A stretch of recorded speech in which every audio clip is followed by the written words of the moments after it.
கோமுதமுடன் குடித்து கொழுத்து மிக பாலை வைத்து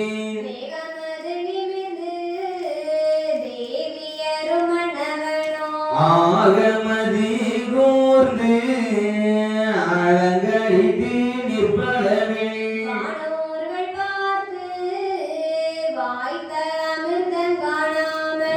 ஏனோ இது மாயமென எண்ணி மிக பார்ப்பளவில்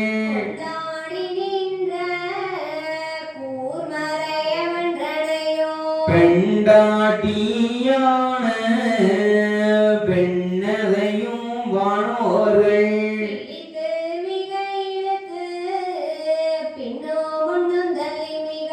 அடித்து ஜீவன் முன்னே அச்சுதரும் பதிருக்க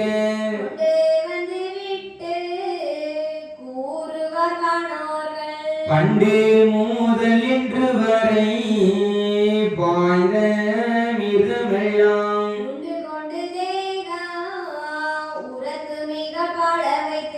வண்டுருகி மிக்க வலுபேசி நனனமே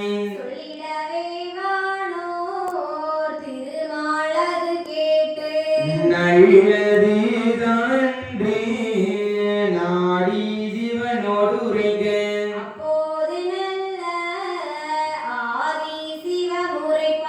எப்போதும் பலருக்கு இவருண்ட மிருகமெல்லாம்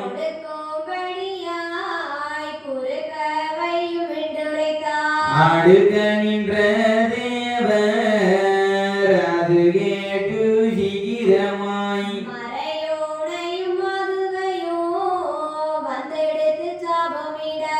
இறையவரை பார்த்து ஏதுரைப்பான் மறையோன்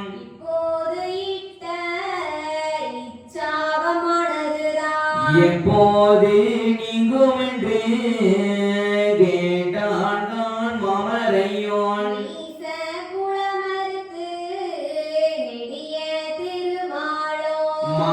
மாசில்லாதர்ம வையகத்தை ஆளுதற்கு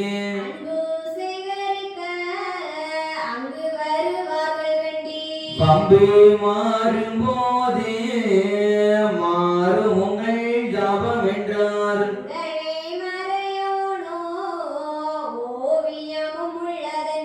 தடமேலே நின்று தாளமென வளர்ந்தார்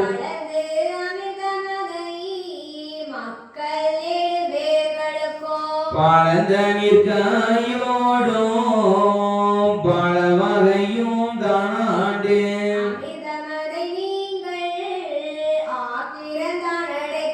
கோமிர்தமுடன் நீங்கள் கூடித்தீருங்கோ என்று சொல்லி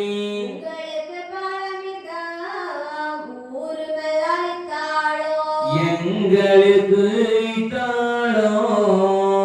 இசையாது கண்டீரே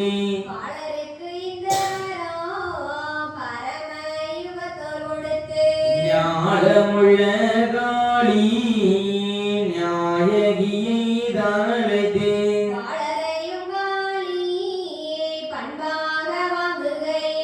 ஆழமுதம் உண்ட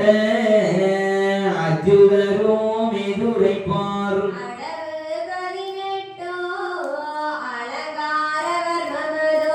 கடகரியும் தொழிலும் கந்துகத்தின் தொழிலும்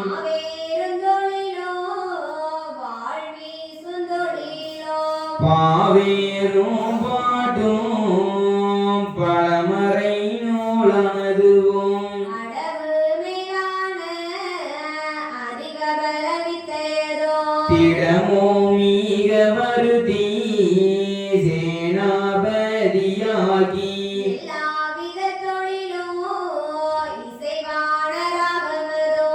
நல்லாவதூதி நாட்டமுடனே கொடுத்து உயிர் சேதம் வராமல் ஒன்று போல மகவை நெய் சீதம் போலே நீ வளர்த்து தவணவே அல்லாமல் என் மகவை யாதொரு தரானாளோ கொள்ளாமல் காத்த கூடுமோ உன்னாளே அன்பான காளி அதற்கேது சொல்லலுற்றாள் என் பாலகதனையும் ஈடு செய்ய என்பொருவர் உண்டோ காணிந்த உலகில் எனக்கெதிரி என்றேதான் காளி இப்படியே சொல்லியவின் பாலரைந்தான் எடுத்து பரமசிவன் அருளால் கோலமுள்ள மாயன் கொடுத்தாரொரு வார்த்தை சொல்லி சீலமுள்ள காளி என் சித்திர பாடருக்கு மாதலைதன கொதிங்கோ வந்ததேயுண்டானாள் உடலையரே உண்டனுக்கு கொடுஞ்சிறைதான் சிக்குமென்று சொல்லியே காளிகையில் திருவரையும் தான் கொடுத்து நல்ல விலங்குள்ள மாடிதனிலேறியோ வேதாவும் நல்லெண்ணத்தி விழியுடையாள் தங்கனையும் மாதாவுமான வாய்த்த சரஸ்வதியையோ தேவர் முதல் வானவரை சித்தர் முனிவோர்களையும் மூவர்களையும் கையிலை ஊரேகும் வென்றெழுப்பி காளியையும் பிள்ளைகளை